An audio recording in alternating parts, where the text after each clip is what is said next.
Welcome to online English language class. Today we will start a new lesson. Our today's lesson is a story by the author Roald Dahl. Name of the story is Going Solo. Before reading the story, I am going to tell you about the author of the story. Roald Dahl was a British novelist, short story writer, poet, screenwriter, and wartime fighter pilot. He served in the Royal Air Force during the Second World War. Gradually, he became an acting wing commander. As a writer, he became prominent in the year 1940s with works for children and adults and soon became a world's best-selling author. He has been referred to as one of the greatest storytellers for children of the 20th century. His stories are from his life and the people he met. His popular work includes James and the Giant Peach, Matilda, Charlie and the Chocolate Factory, Fantastic Mr. Fox, etc. Now I am going to tell you about the story. About the story Going Solo. So it is a story. It is actually an autobiography of the author. It is about his life as a worker with the Shell Company and RAF fighter pilot. RAF, RAF, full form of RAF is here, Royal Air Force in UK. Okay, so I am telling you the story.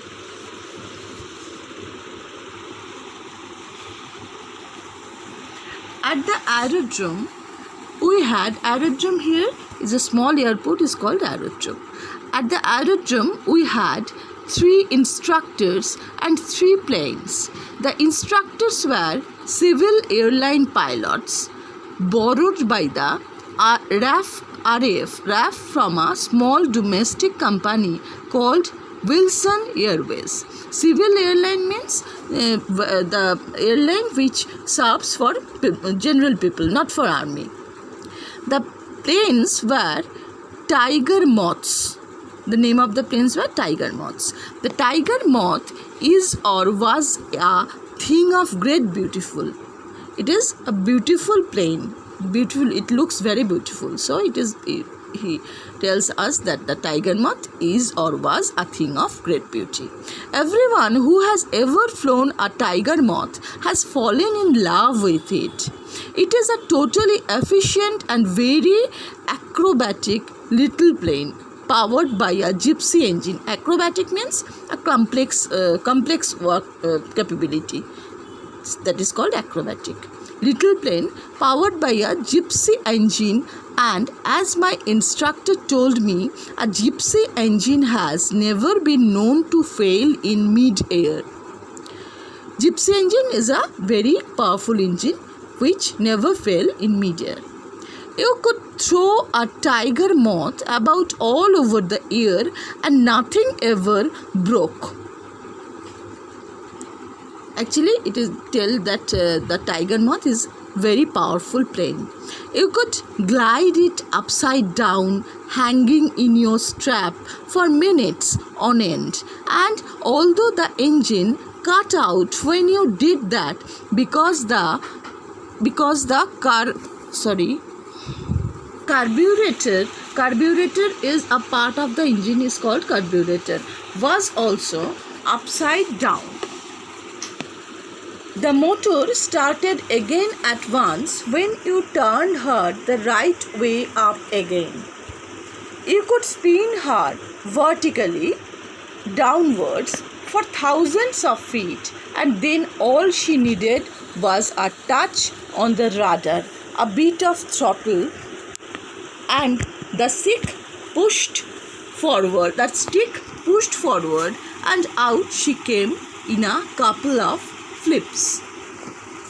He is referred here the tiger moth, the plane. Okay. When flying a military aeroplane, you sit on your parachute, which adds another 6 inches to your height. When I got into the open cockpit of a tiger moth for the first time and sat down on my parachute, my entire head stuck up in the open air. The engine was running and I was getting a rush of wind full in the face from the slipstream.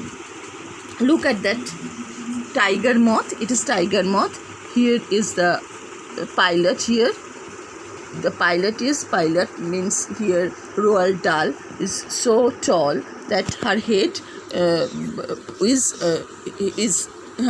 head is stuck up in the open air.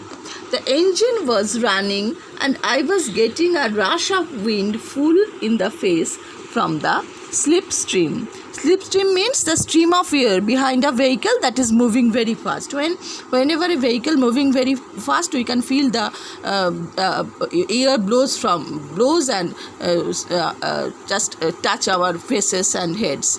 That is slipstream. You were too tall.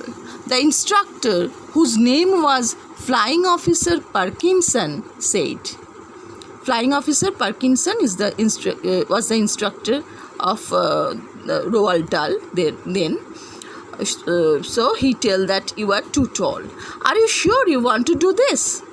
Yes, please, I said. I is here referred here as Roald Dahl. Wait till we rev her up for takeoff, Parkinson said. Here is the tiger moth, the airplane. You will have a job to breathe and keep those goggles down or you will be blinded by watering eyes. Whenever a pilot works, then goggles, he or she wears a goggles. So the instructor tell the Roald Dahl to keep those goggles down. Okay? Or you will be blinded by watering eyes. Okay. Parkinson was right. On the first flight, I was almost asphyxiated by the slipstream and survived only by ducking down into the cockpit for deep breaths every few seconds. Asphyxiated means made unconscious on being unable to breathe. But he was unable to breathe, so it makes him unconscious, just like unconscious. So ducking down into the cockpit for deep breaths every few seconds, he feels good. After that, I tied a thin cotton scarf around my nose and mouth, and this made breathing possible.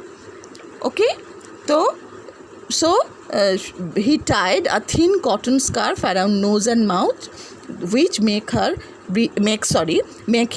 breathing comfortable. Okay, so this much for today's class. You read the story once again, okay, and try to understand. I will read the rest of the story in my next class. Now, students, here is an important notice for you all. Please listen it carefully. From Friday, school office will open from 7 am to 11 am except complete lockdown days. Coming Sunday, 26th July, school office will remain open from 7 to 11. Regarding readmission and book collection, please contact office if there is any problem. Okay, please. Thank you and bye till our next class.